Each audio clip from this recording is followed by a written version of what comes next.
Hello, public opinion aficionados, and welcome to Rasmussen Reports, the most racist political pollster. We're seriously very racist. You definitely don't want to click subscribe on this video and listen to our public opinion reporting that you're not going to hear anywhere else. Now, we probably don't have to say this, but as rational human beings in America, we believe that people should be judged by the content of their character and not the color of their skin. But that view doesn't seem like it's in the vogue right now, especially if you watch entertainment or listen to the mainstream media news. What was that crime, that original sin that caused the Southern Poverty Law Center to come after us and people in the mainstream media to slander us with the term racism? Literally just asking some Americans very simple questions and reporting the results to you. But I guess those in the mainstream media don't think you deserve to see pretty eye-opening data like this. Now, this is over a year ago if you missed the story, but do you agree with this statement? It's okay to be white. And believe it or not, a huge majority of Americans at least somewhat agreed with that statement, 72%. And 58% strongly agreed, only 12% disagreed, only 6% strongly disagreed. And we can look at the other demographics. Men were more likely to strongly agree than women, but women, 54% of them still strongly agreed. 70% at least somewhat. 18 to 39-year-old Americans were least likely to agree, but it's still 69%, 51% strongly. And even in the racial demographics, the number for Black Americans is lower than everybody else, but it's still a majority of 53%, and 42% of them strongly agree. 8% of them somewhat disagree, 18% strongly disagree, for a combined total of 26% disagreeing, but another 21% were not sure. If you've been following us, you knew that Scott Adams got himself in a little bit of trouble with his interpretation of these results, but he did have a point. Here, 47% of Black Americans either aren't sure or disagree that it's okay to be white. I thought this was kind of interesting as well. Democrats and independents were kind of the same. And of course, Republicans most strongly agreed with that statement, 83%. Now, we asked to follow up as well. Do you agree or disagree with this statement? Black people can be racist too. And 79% of Americans agree with that statement, 53% strongly. 42% of Black Americans strongly agree. A combined total of 66, where 2 out of 3 Black Americans at least somewhat agree, and only 15% of them strongly disagree. But that is not what we're here to talk about today. We're here to talk about discrimination in the workplace, which was thrust into headlines by James O'Keefe Media Group's stunning revelations from an undercover video with a Disney exec talking about Disney hiring practices. If you missed it, basically this tweet sums it up. Senior Vice President at the Walt Disney Company details discriminatory hiring practices. Nobody else is going to tell you this, but they're not considering any white males for the job, says Michael Giordano, a vice president of business affairs. There's no way we're hiring a white male. Giordano reveals Disney uses code words and buzzwords to avoid legal action, and even mentions a candidate being rejected for not looking Black enough. Giordano also admits Disney gives bonuses to executives for practicing diversity, equity, and inclusion, DEI, agreeing that diversity helps with financial incentives. We thought this reporting was so relevant, we just had to ask about it. So it inspired a new set of DEI questions. How familiar are you with diversity, equity, and inclusion policies, usually abbreviated as DEI?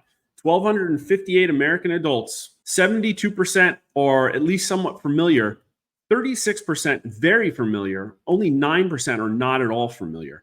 And if we break it down by demographic, men are more familiar than women by about 10 points. 18 to 39-year-olds are actually least familiar. It's the people over 65 that are most. Although middle-aged Americans are most likely to say very familiar, 46%. Hispanic Americans are least familiar. Other race and white Americans are most familiar. And Democrats are most familiar by party, although Republicans are most likely to say very familiar, 38%. And we usually don't get too deep, but I thought the education and income numbers were pretty fascinating, showing a very clear trend that the higher up the education and income food chain you are, the more familiar you are with diversity, equity, inclusion, most likely because it's a component you have to wrestle with for corporate success.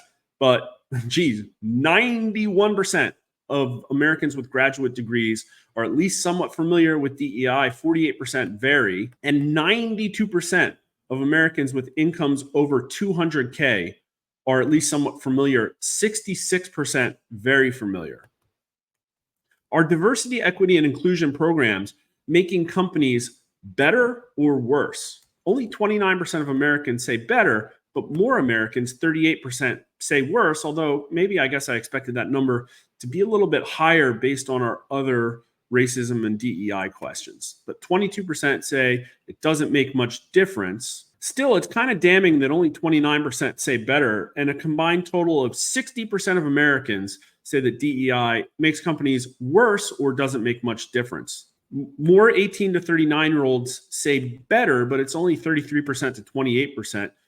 Middle-aged Americans are more likely to say worse, 44% to 25%, basically the same as 65 and older. Black Americans, again, have a much higher better signal, but it's only 38%. A combined total of 49% of Black Americans say DEI makes companies worse or doesn't make much difference. And really, the signal is almost entirely in party. A majority of Democrats, 51%, say better, 19% say worse, almost the exact opposite of Republicans, of whom 15% say better. And independents are a lot closer to Republicans on this one. Only 19% of independents say DEI programs make companies better. 39% say worse. A combined total of 64% say worse or it doesn't make much difference. But this is fascinating too.